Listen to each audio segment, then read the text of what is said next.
Será que podemos esperar melhora neste mundo? Porventura alguém já teve notícia de um só dia sem guerra ou rumor de guerra em algum ponto deste planeta? Houve algum dia sem má notícia, má violência, mais desamor? Quem é nosso inimigo? Como anestesiados pelo pão e circo, não atentamos para os gemidos da natureza, olhamos aquele a quem comparamos a uma pedra dentro do nosso sapato como nosso inimigo. Será mesmo? Quem está por trás de tudo isso? Vejamos o que nos ensina Efésios capítulo 6, versículo 12. A luta real não é contra carne e sangue, contra aquele que comparamos a uma pedra em nosso sapato. Pessoa que ao vê-la sentimos que ela estragou nosso dia como algo indigesto. Não é contra seres físicos, mas contra entidades espirituais, os principados e potestades, hostes espirituais da maldade nos espaços celestiais. Quando somos fracos, então neste momento é que somos realmente fortes, conforme 2 Coríntios capítulo 12, versículo 10. Vejamos em que contexto imediato estão as palavras de Paulo inseridas. E para que não me exaltasse pela excelência das revelações, foi-me dado o espírito da carne, a saber, um mensageiro de Satanás, para me esbofetear, a fim de não me exaltar, acerca do qual 3 vezes orei ao Senhor para que se desviasse de mim. E disse-me: a minha graça te basta, porque o meu poder se aperfeiçoa na fraqueza. De boa vontade, pois, me gloriarei nas fraquezas, para que em mim habite o poder de Cristo. Por isso sinto prazer nas fraquezas, nas injúrias, nas necessidades, nas perseguições, nas angústias, por amor de Cristo. Porque quando estou fraco, então sou forte. Ou seja, quando reconhecemos a nossa real pequenez, que por nós nada podemos fazer, cumprimos, nos submetemos às palavras do Senhor Jesus, quando disse em Lucas capítulo 29, versículo 23. Também em Mateus capítulo 16, versículo 24. Vamos conferir. Mateus 16, versículo 24. Então disse Jesus aos seus discípulos: se alguém quiser vir após mim, renuncie-se a si mesmo, tome sobre si a sua cruz e siga-me. Lucas capítulo 9, versículo 23. E dizia a todos: se alguém quer vir após mim, negue-se a si mesmo e tome a cada dia a sua cruz e siga-me. Quem é nosso real inimigo?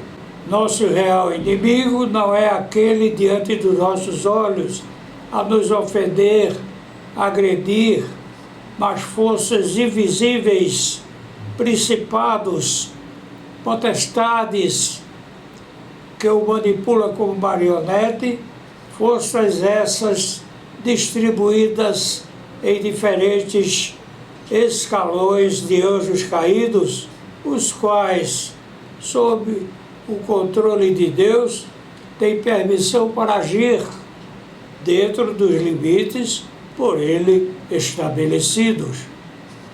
aquele ao qual nada há que se compare, o Supremo Soberano sobre todas as coisas, o Deus Uno em três pessoas distintas, mas com a mesma essência, o Pai, o Filho desde sempre e o Espírito Santo.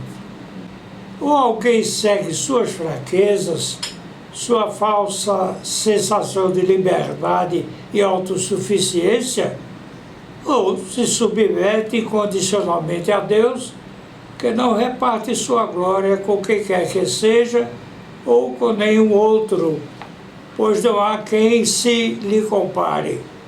Assim disse Deus em 1 Romanos, versículos 18 a 28. Porque do céu se manifesta a ira de Deus sobre toda a impiedade e injustiça dos homens que detêm a verdade em injustiça.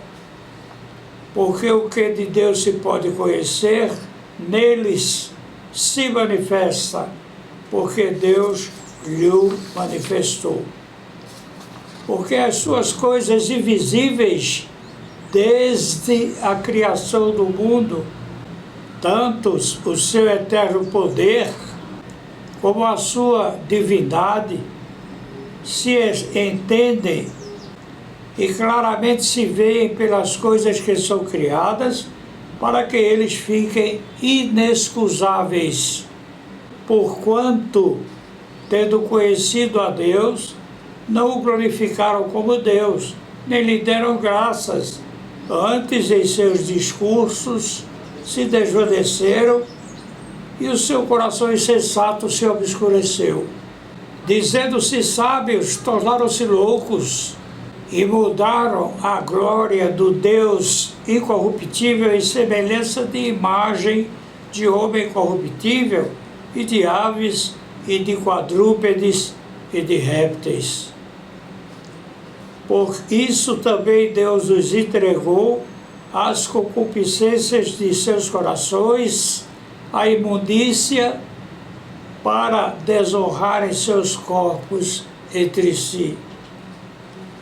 Pois estes mudaram a verdade de Deus em mentira, e honraram e serviram mais a criatura do que o Criador, que é bendito eternamente. Amém.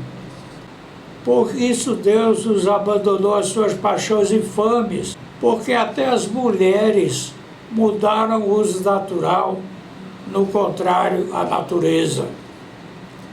E semelhantemente, também os homens, deixando o uso natural da mulher, se inflamaram em sua sensualidade uns para com os outros, homens com homens, cometendo torpeza e recebendo em si mesmos a recompensa que convinha o seu erro.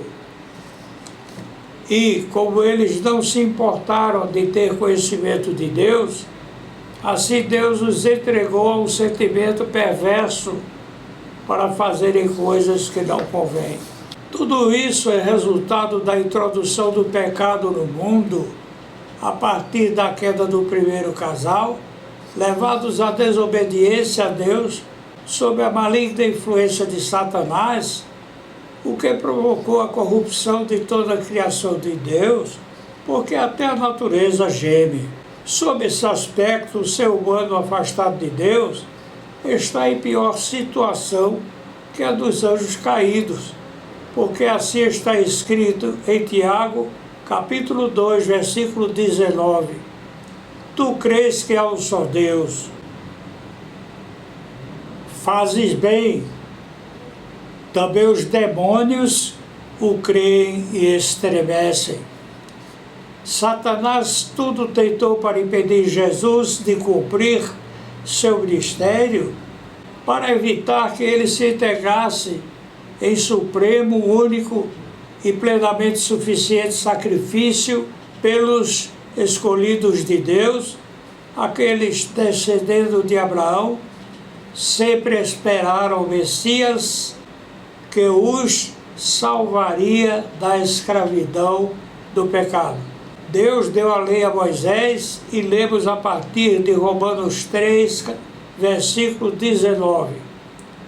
Ora, nós sabemos que tudo que a lei diz, aos que estão embaixo da lei o diz, para que toda a boca esteja fechada e todo mundo seja condenável diante de Deus. Por isso, nenhuma carne será justificada diante dele pelas obras da lei, porque pela lei veio o conhecimento do pecado. Por Cristo fomos transformados em pedras vivas de um templo por ele construído, não os feitos por mãos humanas.